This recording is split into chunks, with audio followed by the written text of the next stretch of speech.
তোমাদের আজকে একটা আমি গ্ল্যাম মেকআপ বুক দেখাবো। তো ফার্স্টে টোনার দিয়ে টোনিং করে নিলাম। এখানে টোনার হিসাবে আমি পিক্সি টোনার ইউজ করছি। এখানে তো অন্য টোনারও ইউজ করতে পারো, যেটা তোমাদের কাছে অ্যাভেলেবেল আছে। তো আমি এরকম, আমার কাছে এটা এখন অ্যাভেলেবেল আছে, তো আমি এটাই ইউজ করছি। তো তারপরে আমি একটা নিউট্রোজেনার ওয়াটার বেস ময়শ্চারাইজার ইউজ করে নিচ্ছি। তো ভালো করে ফার্স্টে অ্যাপ্লাই করে নিচ্ছি মুখে। তারপর হঠাৎ করে হাত দিয়ে ময়শ্চারাইজারটা পড়ে যায়, তাই জন্য ওর মুখের রিয়াকশানটা এরকম। যাই হোক, তো মুখে অ্যাপ্লাই করে নিচ্ছি। তারপর ভালো করে ব্লেন্ড করে নেবো। ভালো করে মুখে ব্লেন্ড করে নিয়ে দেখছো ব্লেন্ড ভালো। আর মেকআপের আগে স্কিন কেয়ার হচ্ছে হলো ভীষণ ইম্পর্টেন্ট। তো মেকআপ করার আগে তো স্কিন কেয়ার করতেই হবে। তো তারপরে আমি এখানে একটা কালার বারের প্রাইমার ইউজ করছি। এটা হচ্ছে সিলিকন বেস প্রাইমার, তো আমি এটা ইউজ করছি। তোমরা অন্য প্রাইমারও ইউজ করতে পারো। যাদের পোর আছে তারা সিলিকন মানে এরকম টাইপেরই প্রাইমার ইউজ করবে। মানে এটা যেহেতু সিলিকন বেস প্রাইমার, পোর ফিলিং যেসব প্রাইমার সেই সব প্রাইমার ইউজ করবে। তারপর আমি এখানে রিকোডের স্ট্রপ ক্রিম ইউজ করছি। এটা খুবই ভালো একটা স্ট্রপ ক্রিম। আমি যেটুকুনি ইউজ করে বুঝলাম খুব ভালো গ্লো দেয়। তো প্রথমে অ্যাপ্লাই করে নিয়ে তারপর মুখে ব্লেন্ড করে নিচ্ছি। ভালো করে ব্লেন্ড করতে হবে। মুখে স্ট্রপ ক্রিম দেওয়ার পরে আমি এখানে একটা ফরএভার 52 এর কারেক্টার প্যালেট ইউজ করছি মুখে কারেক্টিং করার জন্য। ওর যেহেতু ডার্ক মানে সার্কেল আছে চোখের তলায়, চোখে, তারপরে মুখের চারপাশে কালো টাইপের আছে ডার্ক স্পট, সেই সব জায়গায় আমি অরেঞ্জ কারেক্টার ইউজ করছি। আর ওর কপালের এখানে একটা মেবি ওটা জন্মের দাগি কালো মতো আছে, তো ওই জায়গাটায় ফার্স্টে আমি অরেঞ্জ কারেক্টার দিয়েছি ভুলবশত। যাই হোক, তারপরে আমি যখন বুঝতে পারি তো ওখানটায় আমি সবুজ কারেক্টার ইউজ করি। তা আমি ফার্স্টে অরেঞ্জ কারেক্টারটা ভালো করে বিউটি ব্লেন্ডার দিয়ে ব্লেন্ড করে নেবো। বিউটি ব্লেন্ডার খুঁজছি, বিউটি ব্লেন্ডার দিয়ে ভালো করে ব্লেন্ড করব অরেঞ্জ। আর ভালো করে ব্লেন্ড করতে বলা হয়েছে বলে যে খুব বেশি ব্লেন্ড করবে তা নয়, নর্মাল করে ব্লেন্ড করবে, হালকা হাতে ব্লেন্ড করবে যাতে কারেক্টারটা একদম গায়েব না হয়ে যায়। হালকা হাতে ব্লেন্ড করার পর ওর যে স্কিন আছে তার থেকে 1-2 শেড ডার্ক টোনের কারেক্টার দিয়ে ওই অরেঞ্জ কারেক্টার ওপর আবার অ্যাপ্লাই করতে হবে। আর যেখানে আমরা এখনও সবুজ কারেক্টার দিইনি, তো দেবো যেই জায়গাটা জন্মদাগ আছে ওই জায়গাটাই দেব। তাও পুরোপুরি ঢাকেনি, বাট তাও অতটাও বোঝা যাচ্ছিল না, অনেকটাই কভার হয়েছিল।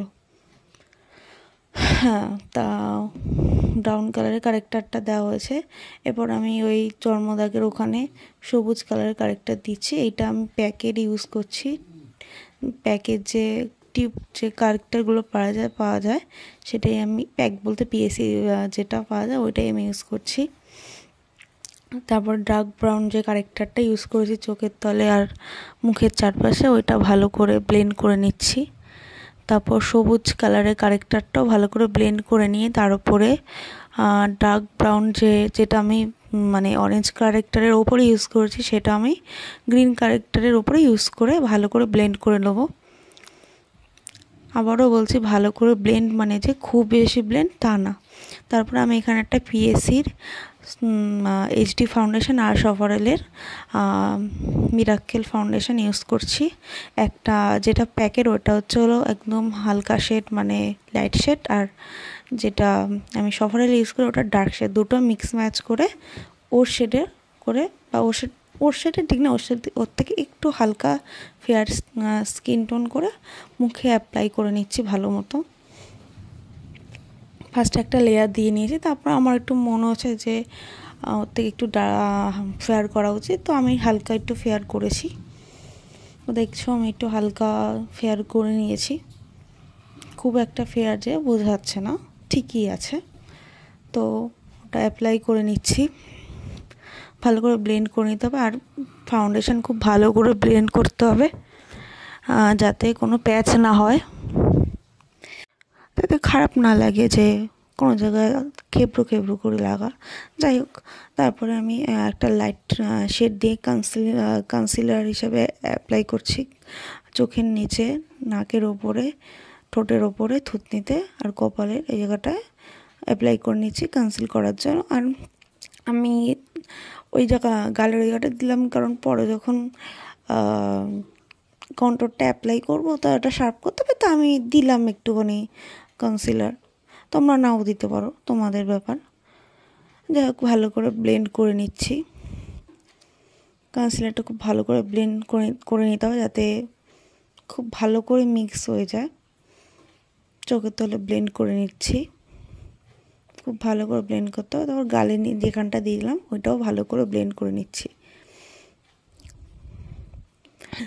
ভালো করে ব্লেন্ড করে নিয়ে তারপর যে দেখছো কলার বনেই তো বলে, মানে গলার যেখানটা আমি আর কি কনসিল করছি, দেখছো গলার ওখানটা হাড়ের মতো, ওই জায়গাটায় কনসিলার দিয়ে অ্যাপ্লাই করে ভালো করে ব্লেন্ড করে নিচ্ছি, কারণ ওখানটাও উঁচু জায়গাটা আমরা হাইলাইটার দেবো, তো তাই জন্য এই জায়গাটা কনসিল করে নিচ্ছি। তাহলে মেকআপটা আরও বেশি ভালো লাগে, কারণ মুখটা চমকাবে, গলাটা চমকাবে না এমন তো না, তাতে দুটোই ভালো লাগে, দুটোই চমকাবে, তাহলে সেটাই বেশি ভালো লাগে। যাই হোক, তারপরে সফারেলের একটা ওয়াটারপ্রুফ লুজ পাউডার দিয়ে ফুল মুখটা বেকিং করে নিচ্ছি, মানে সেট করে নিচ্ছি। কিছু ড্যাব ড্যাব ড্যাব ড্যাব করে ওই যে পাউডারটা আছে তার মধ্যে একটা পাফ থাকে, সেটা দিয়ে ব্লেন্ড করে দিচ্ছি, সেটা দিয়ে অ্যাপ্লাই করছি। সবসময় পাউডার কোনো পাফের সাহায্যেই ব্লেন্ড করা, মানে দেওয়া, অ্যাপ্লাই করা উচিত, কারণ ব্রাশের সাথে অতটাও ভালো ব্লেন্ড হবে না, মানে কি সেট হবে না। পাফের সাহায্যে ভালো করে পাউডারটা অ্যাপ্লাই করার পর আমরা একটা পাউডার ব্রাশ দিয়ে যেগুলো এক্সট্রা পড়ে সেগুলো ভালো মতো ঝেড়ে নিচ্ছি। তারপরে এখানে একটা ফরএভার 52 একটা কম্প্যাক্ট ইউজ করছি কভারেজ দেওয়ার জন্য, তো ভালো করে অ্যাপ্লাই করে নিচ্ছি, মুখে অ্যাপ্লাই করে নিচ্ছি, ড্যাপ ড্যাপ করে অন্য একটা পাফ থাকে সেটা দিয়ে অ্যাপ্লাই করে নিচ্ছি, দেখতে পাচ্ছ। তারপর গলাতেও অ্যাপ্লাই করে নেব। আর হ্যাঁ, মুখে যেরকম মেকআপ করব, মানে যেরকম ফাউন্ডেশন দেবো গলাও সেরকম ফাউন্ডেশন দিতে হবে, কারণ মুখে যদি ফর্সা দেখা বা গলা কালো থাকে সেটা তো খারাপ দেখাবেই। তারপর এখানে একটা শিলসের একটা কন্ট্রোর প্যালেট ইউজ করছি, গালটা ভালো করে কন্ট্রোর করে নিচ্ছি, যাতে গালটা মানে মুখটা ভালো শেপ দেখায়। গালে ফার্স্টে কন্ট্রোর করে নিলাম, তারপর থুতনির নিচেও কন্ট্রোর করব। প্রথমে গালের যে কন্ট্রোর করেছি সেটা ভালো করে ব্লেন্ড করছি, তারপরে থুতনির নিচে দেখতে পাচ্ছ কন্ট্রোর করছি,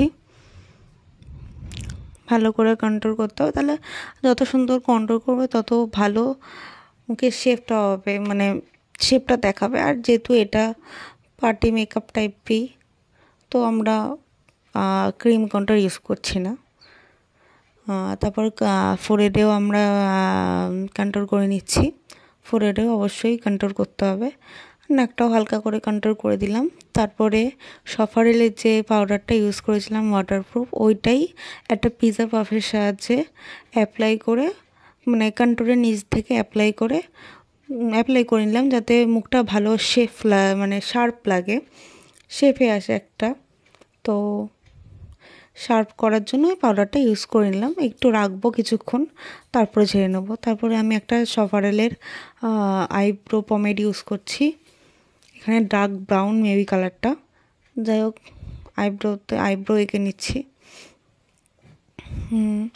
ভালো করে রাখতে। আর আরও কালার মেবি আছে এই সফারেলের এই আইব্রো পমেডে, তো এইটাই ইন্ডিয়ান স্কিন টোনে বেশি মানায়, তো আমি এইটাই নিয়েছি।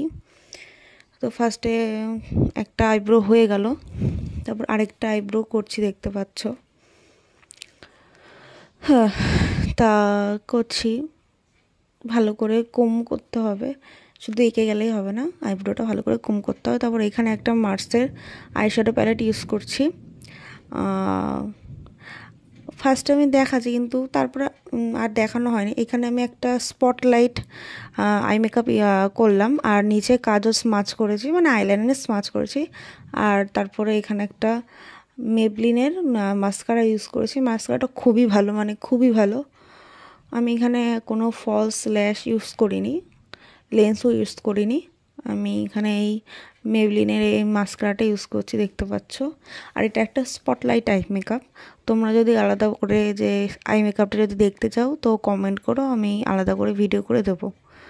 তো এখানে একটা ক্যারেক্টার কসমেটিক্সের ব্লাশ আর হাইলাইটার দুটো প্যালেট ইউজ, মানে দুটো জিনিস একটার মধ্যেই। তো ওখান থেকে দুটো কালার মিক্স করে দিলাম ফার্স্টে, তারপর একটা কালারই দিয়েছি ব্লাশের জায়গায়। তো ব্লাশটা ভালো করে দিয়ে নিলাম। আর যখনই তোমরা ব্লাশ দেবে, নিজেদের মুখে হোক বা কোনো ক্লায়েন্টের মুখে হোক, তাকে বলবে হালকা মতো হাসতে, তাহলে ভালো করে অ্যাপ্লাই করা যায় ব্লাশটা। নাকে দিলাম, গালে দিলাম, একটু থুতনিয়ে দিলাম। তারপর ওখান থেকে দুটো হাইলাইটার শেড মিলিয়ে একটা হাইলাইটার শেড তৈরি করে গালের দিলাম, নাকেও দেবো, ভালো মতো দিচ্ছি, নাকেও দেবো। তারপর ঠোঁটের ওপরটায় দেবো, আর থুতনিতে দেবো, আর অবশ্যই ফোরহেডে দেবো। দেখছো ভালো মতো দিয়ে নিচ্ছি। পিএসসির মাইক্রো ফিক্সার ইউজ করছি মেকআপটা ভালো মতো সেট করার জন্য, এটা খুব ভালো একটা ফিক্সার। তারপরে লিপস্টিক ইউজ করছি মার্সের একটা লিপ প্যালেট থেকে। তো মেকআপটা কমপ্লিট, অবশ্যই জানিও কেমন আছে। আর হয়তো তোমাদের মনে হতে পারে চোখে লিড ওপর থেকে কনসিলার সরে গেছে, বাট ওটা না, ওটা চামড়াটা ভাঁজ হয়ে যাওয়ার কারণে ওরকম লাগছে।